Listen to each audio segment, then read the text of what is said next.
woman with brown hair, pulled back, wearing turtle glasses and overalls and a green tank top.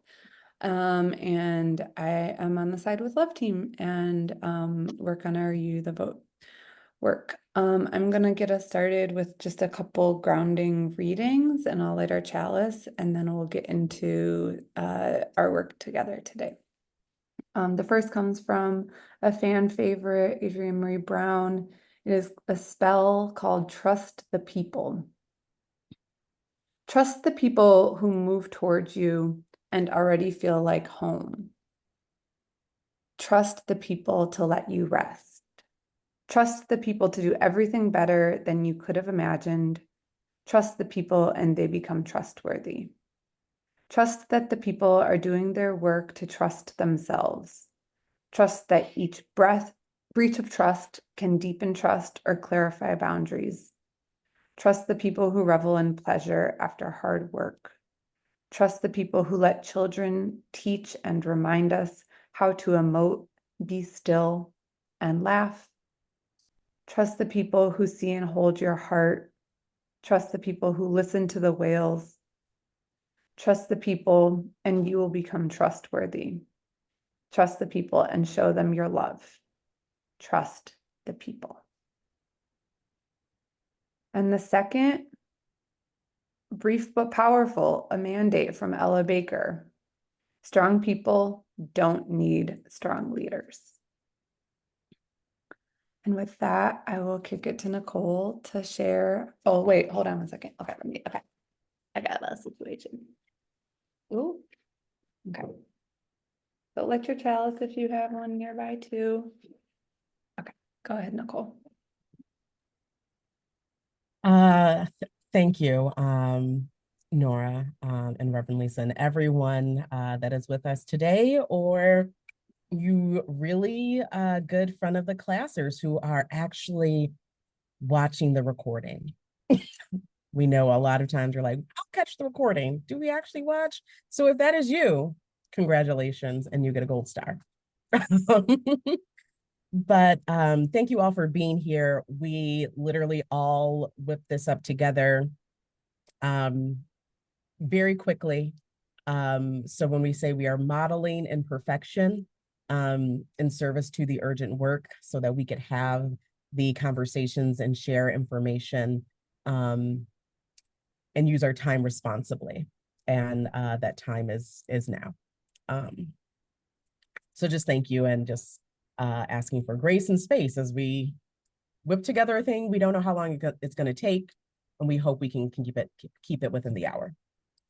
I think the words that Nora gave us are critical because right now you might be experiencing so much of our work involves trust, sharing it, cultivating it, and honestly, in the hardest of the times, insisting upon it as we witness the degradation of our relationships under the weight of authoritarianism. I will also name that I am going to kind of like give stark realities. So like, please do take care of yourselves as we go through this. If it is like, these are hard times, these are in fact hard times. But we will just be saying the truth of what we are going through right now. This space is for us to come together, like navigate these wild political waters, and make sure that we have what we need to be steady and consistent leaders so that we actually stay the course. There are many things that can distract us and move us off course. Literally, things are designed to do that. And we need to make sure that we continue to be the leaders that this time demands. I think it's important to note, and as I have said to my team, you probably did not apply for the job that you have right now thinking, you know, in 2024, I think American democracy as it exists, as I've known it all my life, might potentially come to an end or be massively threatened. And you know what? If that happens, that time, I'm going to be that leader. I'm going to build my whole life around stewarding an organization and people in a massive crisis, right? Probably didn't sign up for it. And now it is you. It is you, it is us. And that comes with huge responsibility. It is heavy. It is wild. You can be like, why is it me? I don't know. We can just say circumstances. You can say maybe it is divine intervention. I don't know. But we are all we got.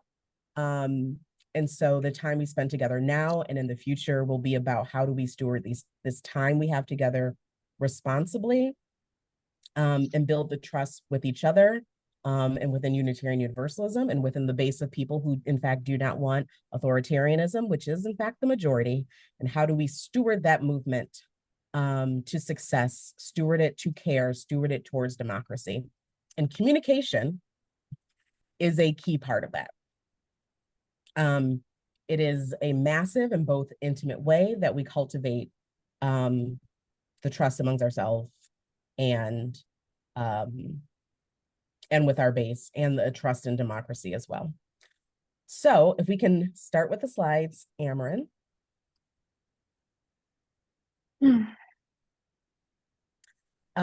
Today, what we are primarily going to focus on is what I see as the demand of moral leadership in this time. And it is twofold.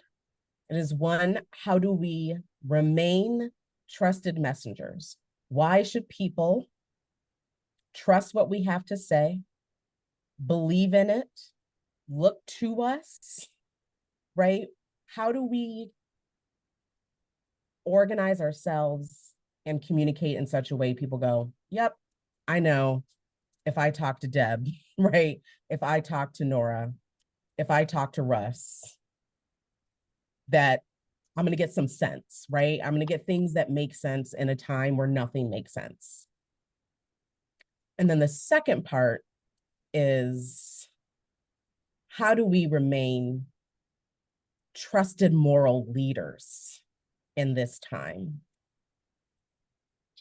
And I want to name that is very serious in this time, because emotions, which we will talk about that. There are real human emotions in this time. Not all of them will rise to the level of morality. And yet that is our realm.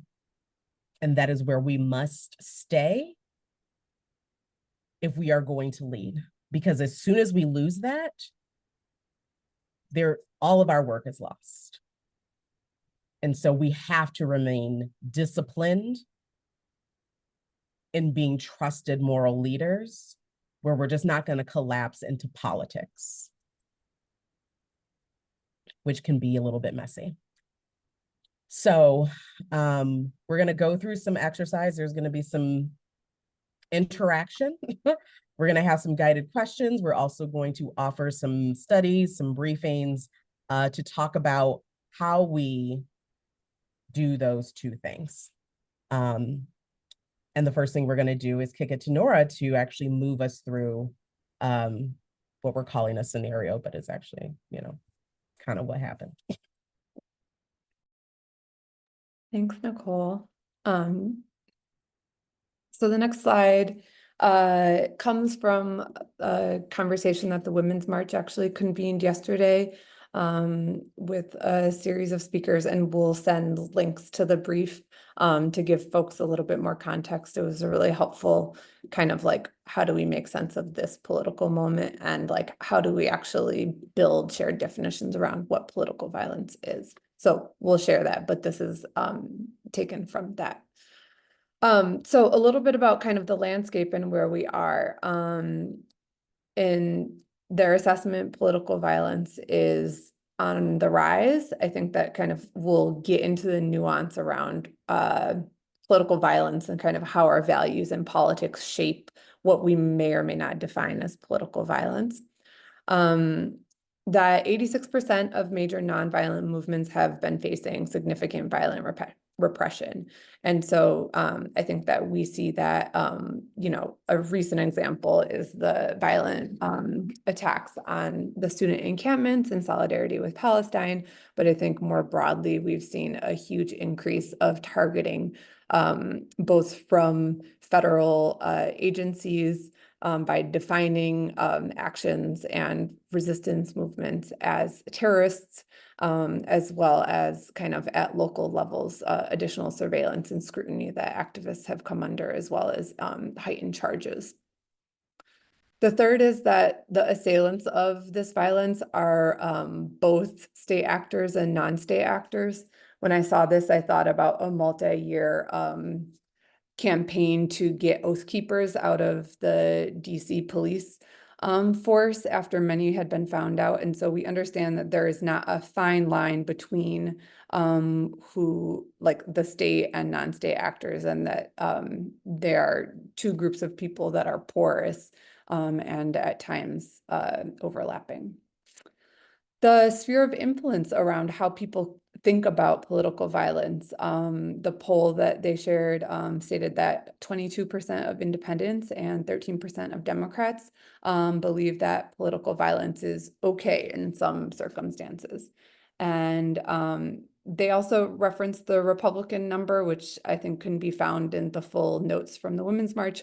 But I think our understanding and assumption is that we will never actually be trusted leaders to Republicans, and our sphere of influence and the people that we are in deep relationship with is typically folks who are Democrat and independent voters. And those are the people that we want to engage and move with. And then the last piece around strategy, that nonviolent movements have a participation advantage. And that means that because of the legacies of nonviolent action and the history of social movements using those strategies, it is much easier for people to make a call to, for people to come to the streets in a way that is rooted in some shared nonviolent agreements. And so we do not, gratefully, at this stage, have a armed militia presence that can activate at the same scale that nonviolent social movements can today. Okay, I think I'm gonna kick it to you, Nicole, to talk a little bit about the contested ground. Yes, and Amarin, if you can put up that slide briefly, and then we'll take it down for a little poll time. It is the language slide. Amarin is still here. Yes.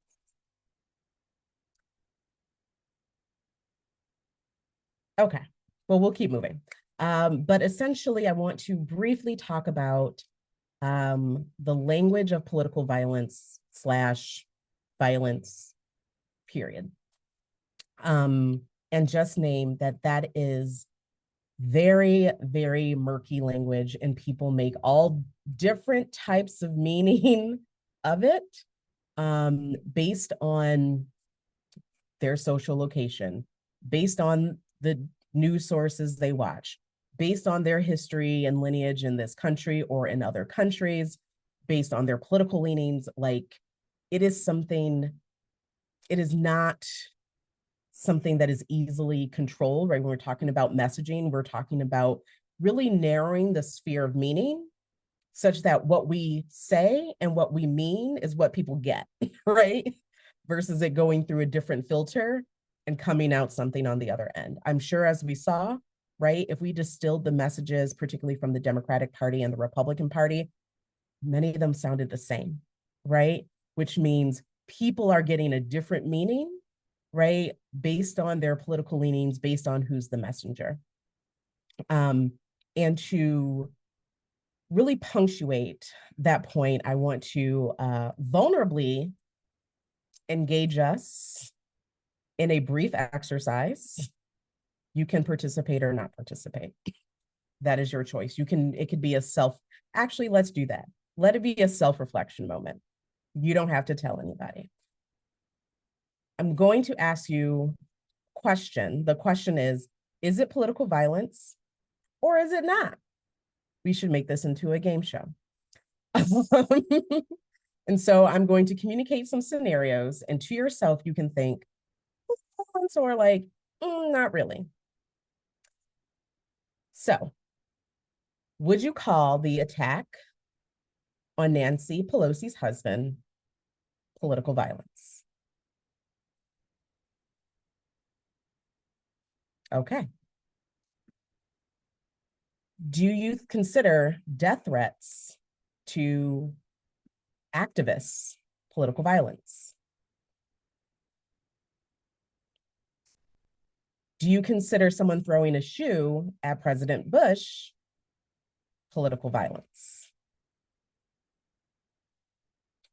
Do you consider activists marching around Supreme Court justices' private residences political violence? Is throwing a pie in the face of Anita Bryant political violence?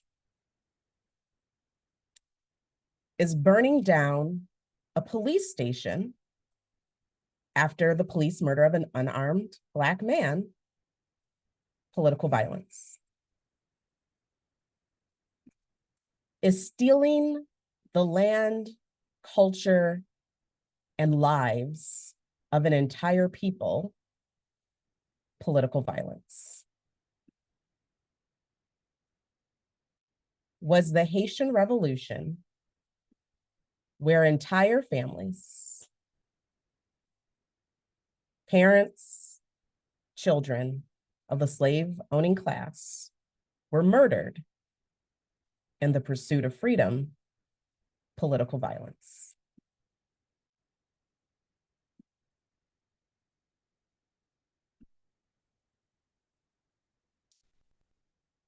I want to be clear that I'm not here to tell you which ones are right or wrong, right? I am only here to share with you that if and when you use the word political violence, just know that it is loaded, that it is contested, and that in fact, it may include the actions that many of us in this room have taken, that it can include actions that some would call resistance or self-defense. And it is also the language that often labels activists and organizers as extremists and terrorists, and under authoritarianism that will have consequences for us all. There is no right or wrong answer. Use the term political violence. Do not use it. I'm just saying, do as much precise work and meaning making you can do when you choose to use it. And now back to Nora. Thanks, Nicole.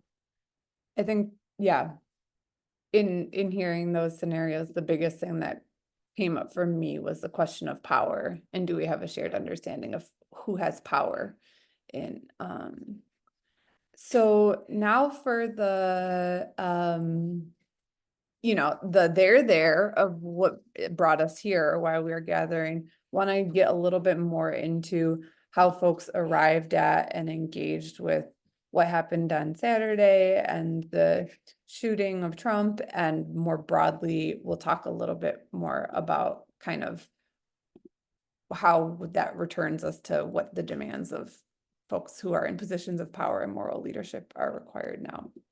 So you can go to the next slide. Okay, so would love for folks to put in the chat, what is the first thing that you thought of when you heard that Trump was shot at a rally? What was the first thing that you heard, either from the news or otherwise? Just take a moment and you can put it in the chat.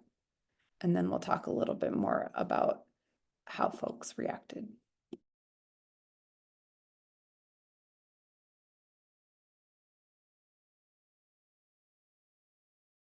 Yes. Yeah, maybe let's stop recording now, actually. I think we had stopped recording later, but please. Yeah.